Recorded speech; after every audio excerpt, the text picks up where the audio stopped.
And I'm back. Hi, and welcome to Sci-Fi Fans. And in this edition of the show, I'm going to talk to you about the history of dinosaurs in films. Now, that might seem like a strange topic to discuss, but they were there, been there since the beginning of time. um, no, I mean, dinosaurs, I think, are a great topic to discuss because they're they just why are they great? Why are we talking about this? Why am I doing this again? Right, we're talking about dinosaurs because they were intriguing. Let's start again. Hi, and welcome to Sci-Fi Fans. In this edition, I want to talk to you about dinosaurs in movies. Now, this might seem like a strange topic to discuss, but they've been there since the early days of cinema, and they've always kind of been portrayed in some films as the villain. I mean, let's face it, some of the original films that started off in the 1900s were of their time, and you had damsels in distress that needed to be rescued, and most of the time the rescuing was from some hungry dinosaur. So I'd like to start off with the early 1900s and going up to the 1940s for the first part of the show, as this era laid the foundation for the thrilling and imaginative depictions of these ancient giants on the silver screen. Starting off with 1914's Gertie the Dinosaur, or Gertie the Dinosaur. Created by pioneer animator Winsor McCay, Gertie was a lovable brontosaurus and captivated the audience of one of the earliest examples of character animation. Excuse me. McKay's innovation set the stage for dinosaurs to become a mainstay in popular entertainment. However, it was Willis O'Brien's work in 1925 that truly revolutionized the genre. The Lost World, um, and this is what it was based on. The Lost World, based on Arthur Conan Doyle's novel, who was also famous for a particular Sherlock Holmes, brought dinosaurs to life using groundbreaking stop motion animation. And stop motion animation is something I'm delving into myself. And I've actually set myself the target of producing a full movie within the next 2 years. So do keep an eye on that. I've set up my own studio and I really want to push forward with that. But anyway, back to dinosaurs. O'Brien's meticulous craftsmanship created a believable prehistoric world, which was thrilling for audiences and established stop motion animation as a key technique in monster movies. And it wasn't really just monster movies, stop motion animation was used an awful lot. Now, I'll give you an example of stop motion animation that you might not be aware of, and that was The Empire Strikes Back. You might not have realised this, but the way the AT-AT walkers move, and they're AT-AT walkers. I grew up; they were called AT-ATs when I was a kid, not AT-ATs. AT-ATs. We'll get out there straight away. But their animation was stop motion, so you can really trace the history and the legacy of stop motion animation way back to the beginning of films. Um, and that's why I thought we'd discuss it here on the channel.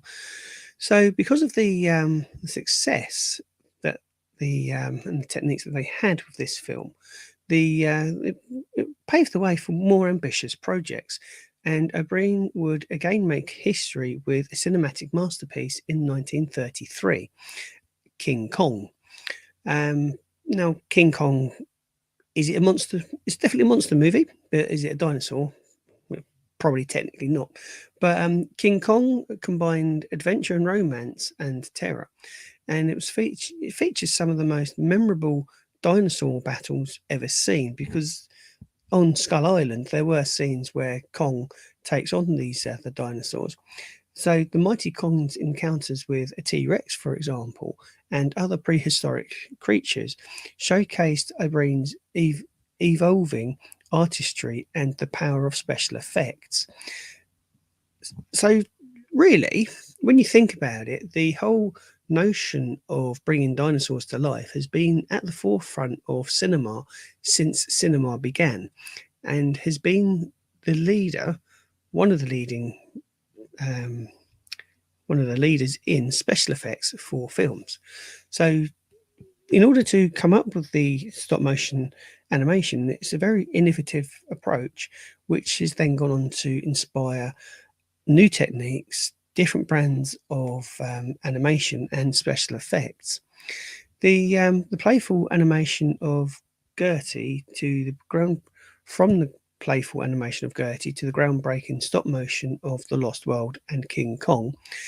The ambitions of realism, they were pushed forward even further with 1 million BC. The period from 1900s to 1940 was a time of incredible creativity and innovation with these early portrayals, with dinosaurs laying the groundwork for spectacular and lifelike depictions that we enjoy today. And I mentioned Star Wars. So that's just a brief history. I mean, I try and do these episodes for about half an hour, so that's not bad for the first 5 or 6 minutes. um, so, what are your thoughts? I mean, tell me what you think. What's your favourite dinosaur film? Um, you know, it's easy for me to say that probably one of my favourite dinosaur films would be definitely Jurassic World. I mean, Jurassic World doesn't really use the stop motion animation, but it certainly brought dinosaurs to life. And being based on a novel, then it's certainly inspired filmmakers.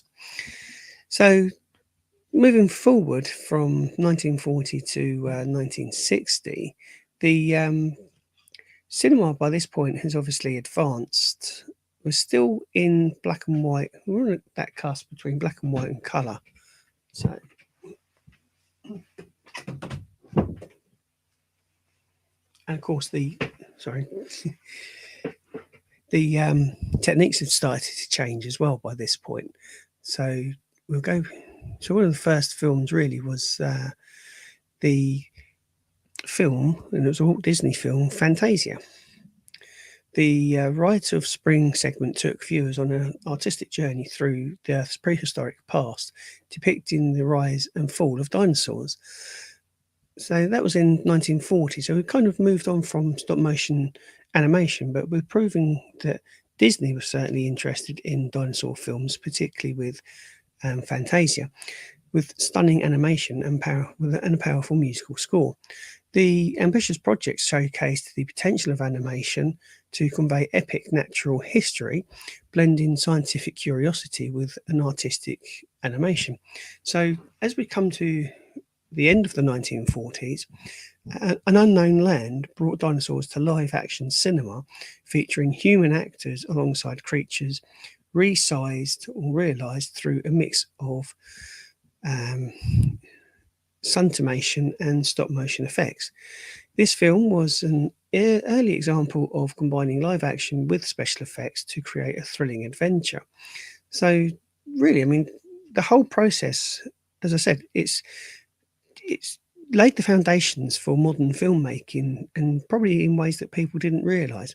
So the post-war era saw the rise of a true visionary in the world of special effects, and that was Harry Hussein. And his works are defined. There's so many films that he had a hand in, and his work would redefine how dinosaurs were portrayed on screen. Harry Hussein's breakthrough came with The Beast from 20,000 Fathoms in 1953. Inspired by Ray Bradbury's short story, the film featured a fictional dinosaur awakened by atomic testing. Harry Hussein's meticulous stop-motion animation brought the Rhodosaurus to life, capturing both its terror and pathos. And it's interesting that this film was focusing around the atomic age and atomic testing, because that's something that then gave rise to the Godzilla films. And incidentally, 1954, Japan introduced its own cinematic titan with none other than Godzilla. While not strictly speaking a dinosaur in the traditional sense, Godzilla was inspired by the fear of a nuclear fallout and prehistoric beasts. The film's success has spawned a franchise and solidified the giant monster genre. And incidentally, at one time, the Godzilla franchise actually held the Guinness World Record for the most films in a franchise. And I believe it still holds that Guinness World Record, but Marvel is chasing it. But with the rise of the Monsterverse and Toho Studios making their own films, who knows? That might be one of the Guinness World Records that actually stays with Godzilla. The late 1950s continued to see more innovative use of stop motion animation, particularly through Harry Hussein's work. The Animal World in 1956 included a stunning dinosaur sequence animated by Harry Hussein, depicting a dramatic battle between a Stegosaurus and a Tyrannosaurus Rex. This sequence was celebrated for its attention to detail and dynamic motion, and if you haven't seen it, I'd be really surprised if you haven't seen that particular battle, because it's fascinating to watch, and watching it as an adult, I mean, it's really enjoyable. As a kid, watching these kind of stop motion animations, they just drew me in, drew my attention, my imagination. And then looking back on it as an adult, I can really appreciate how the special effects teams worked to bring these creatures to life. I mean, they didn't have computers or anything in that day, so everything had to be hand molded and stuff. So that was that one. Tyrannosaurus Rex. The clip is probably used an awful lot in promotions and stuff. And if you haven't seen it, check it out. It's really worth it. The 1960s brought audiences Dinosaurs, and this was a film blended traditional effects with new techniques to tell the story of dinosaurs reanimated in the modern world. So probably laying the foundation work for Jurassic Park.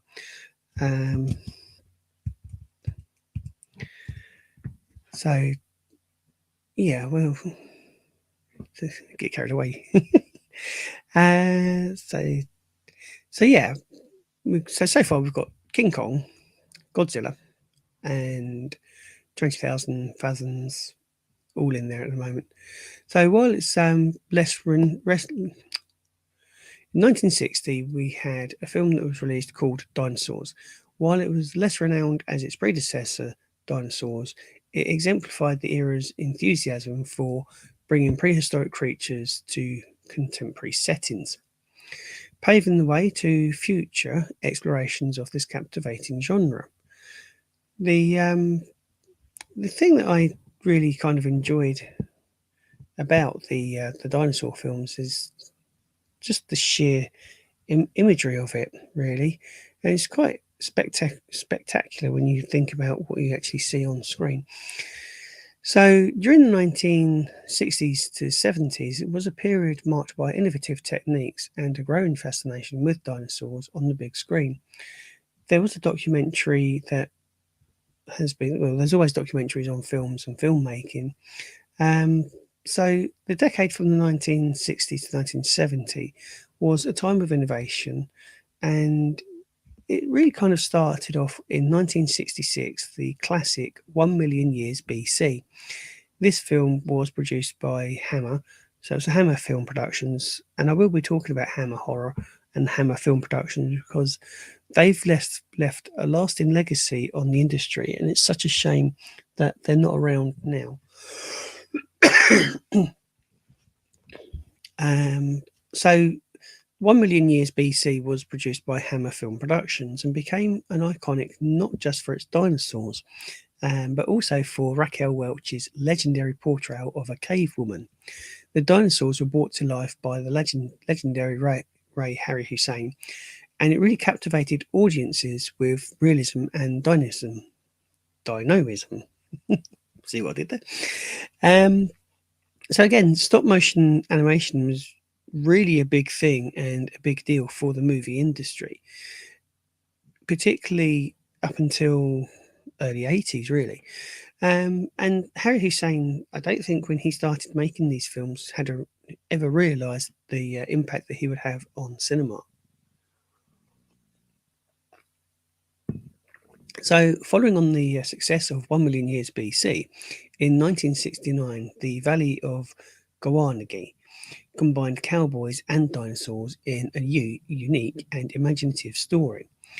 It's considered as another masterpiece, particularly with Ray Harry's Hussein, and the film featured a thrilling battle between a giant Allosaurus known as Gowagin and a group of cowboys.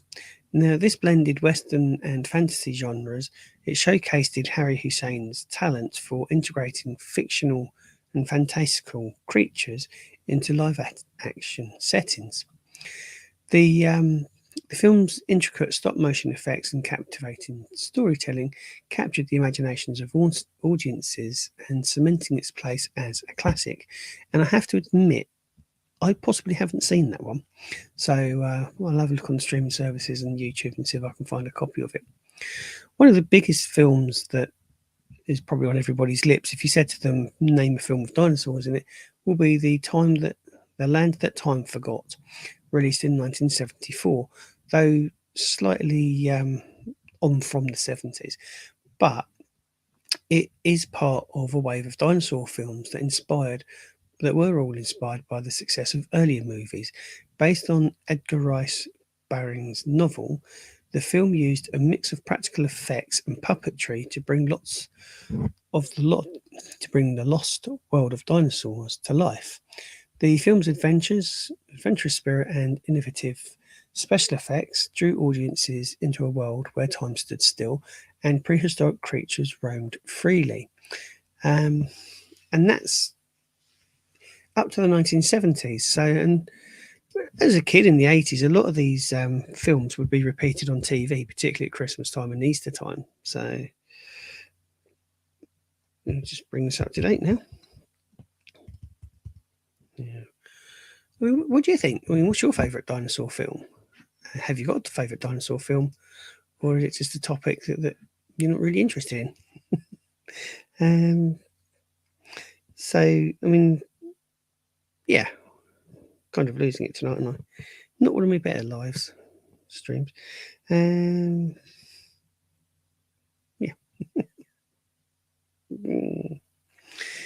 I might just call this it here.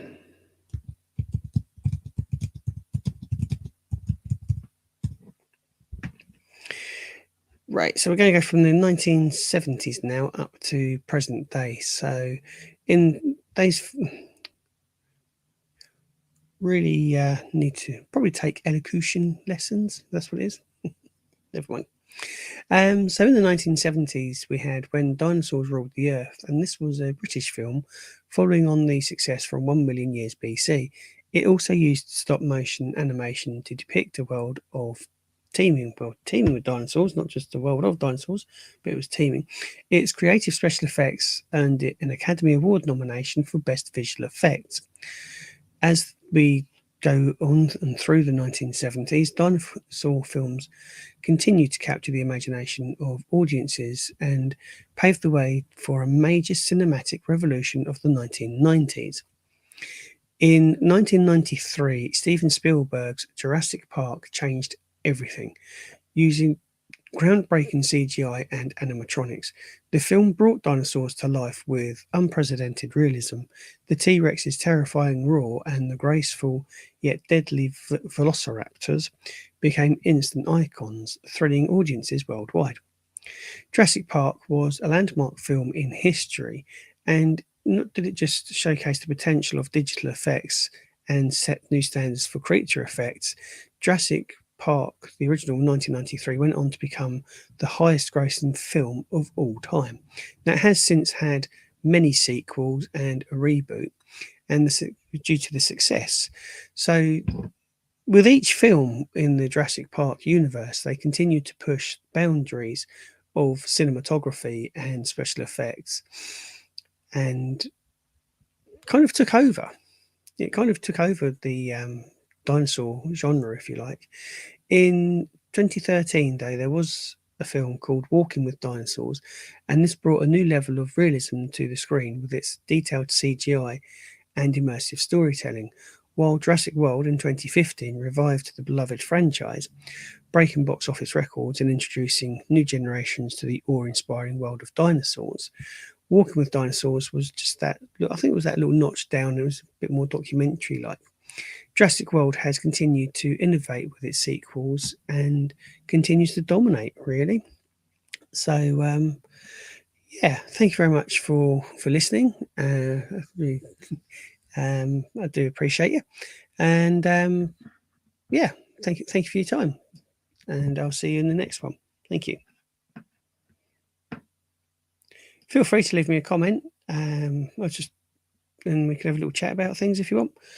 So I was doing a live primarily for no. Okay, gone. That's fine.